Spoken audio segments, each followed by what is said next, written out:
प्रिय संस्कृत मित्राणि नमः संस्कृताय।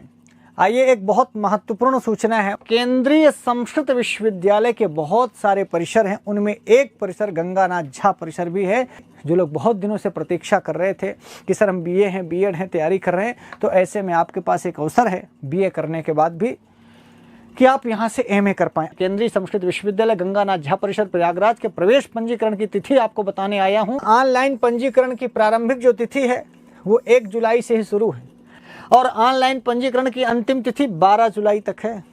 आप ऑनलाइन रजिस्ट्रेशन कर दीजिए और आपके जो एंट्रेंस एग्जाम होगा ना वो 19 तारीख को होगा, जुलाई में ही। और प्रवेश परीक्षा में आप फेल हुए कि पास हुए ये आप 10 दिन बाद जान जाएंगे, 29 जुलाई को। कक्षाएं 12 अगस्त से शुरू हो जाएंगी। परीक्षा केंद्रीय संस्कृत विश्वविद्यालय के संबंधित परिसर में ही आयोजित की जाएगी। अब आप बोले सर कैसे भरेंगे, तो भैया पंजीकरण लिंक है ना ये। और यदि आपको और कुछ पूछना है तो डॉक्टर धीरज कुमार मिश्र, डॉक्टर विपिन द्विवेदी और श्री अनुराग साहू, ये 3 लोगों के नंबर हैं। इधर वेबसाइट की फिर से लिंक दी गई है, इधर ये ईमेल आईडी दिया गया है और ये नंबर है। बहुत सारे लोग केंद्रीय संस्कृत विश्वविद्यालय से एमए करने की चाहत रखते हैं, तो एनएपी 2020 मॉडल कोर्स है, यानी न्यू एजुकेशन पॉलिसी के तहत आप एमए करेंगे। आप वेद से एमए करो या व्याकरण से एमए करो, दर्शन से एमए करो, लिटरेचर यानी साहित्य से एमए करो, या भारतीय ज्ञान प्रणाली पर विशेषज्ञता हासिल करनी हो तो आप इस पे एमए करिए। पारंपरिक और आधुनिक शोध दृष्टिकोण पर ध्यान रहेगा। इसकी मुख्य विशेषताओं में ये भी है, असाइनमेंट और प्रस्तुतियों के माध्यम से मूल्यांकन होगा। आपको किसी में भाषण देना है, आपको कोई असाइनमेंट तैयार करना है, आपको किसी के सामने प्रस्तुतिकरण देना है, कहीं पर खड़े होकर लोगों को बताना है, पढ़ाना है, समझाना है, अपनी बात को लोगों तक पहुँचाना है, इस प्रकार की चीज़ों के भी नंबर मिलेंगे। और ये बड़ी अच्छी बात है, वरना हम एमए तो कर लेते हैं, बोल तक नहीं पाते, मंच पर खड़े नहीं हो पाते। पाठ्येतर गतिविधि ऐसा नहीं कि बस किताब पढ़ो, बस किताब पढ़ो बात खत्म किताब पढ़ो बात खत्म नहीं होगी।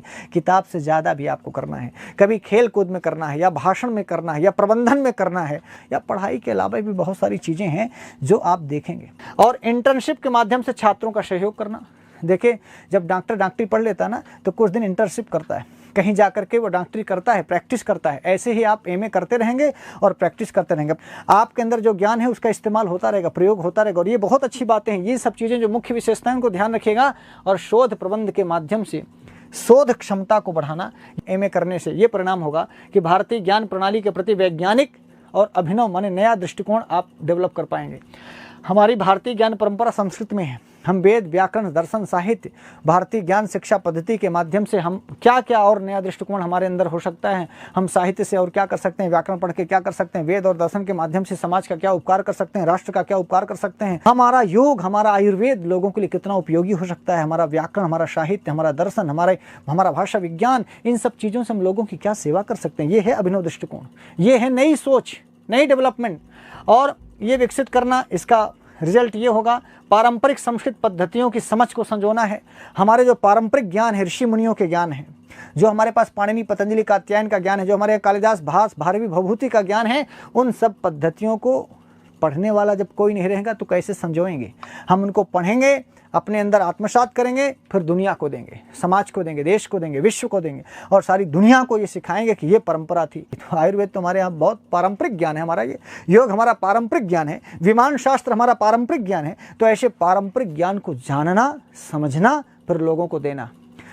आगे है समग्र विकास प्राप्त करना। सिर्फ किताब पढ़ करके नहीं, शास्त्र ज्ञान का प्रयोग भी होना चाहिए, और ये है समग्र विकास। और शोध क्षमता विकसित करना। कोई चीज़ है उसमें रिसर्च करेंगे, और कैरियर को आगे बढ़ाने के लिए जो भी आवश्यक कौशल होगा, जो भी हमारे लिए ज़रूरी कौशल होगा, स्किल जिसको कहते हैं स्किल डेवलपमेंट, वो स्किल डेवलपमेंट भी हम करेंगे। अर्थात सिर्फ किताब नहीं पढ़ेंगे, हम सिर्फ लिटरेचर नहीं पढ़ेंगे, हम सिर्फ व्याकरण नहीं पढ़ेंगे, हम सिर्फ वेद और दर्शन पढ़ेंगे बस नहीं, जीवन में आत्मसात करेंगे, स्किल पैदा करेंगे, कौशल पैदा करेंगे, ताकि दुनिया को, समाज को, विश्व को हमसे कुछ मिल सके, हम कुछ दे सकें। आपको अपने व्यक्तित्व को विकसित करने का एक सुअवसर मिला है, एक बेहतर अवसर मिला है। और मैं बार बार निवेदन करूंगा, जो लोग भी बीए पास हैं और एमए करना चाहते हैं, आंख मूंद कर तुरंत फॉर्म भरें। अपने ज्ञान को पूर्णता प्रदान करने के लिए भी आपको यहाँ फॉर्म भर करके एमए की डिग्री अवश्य लेनी चाहिए। बस इन्हीं शब्दों के साथ मैं सर्वज्ञ भूषण आपसे विदा लेता हूँ। नमः संस्कृताय।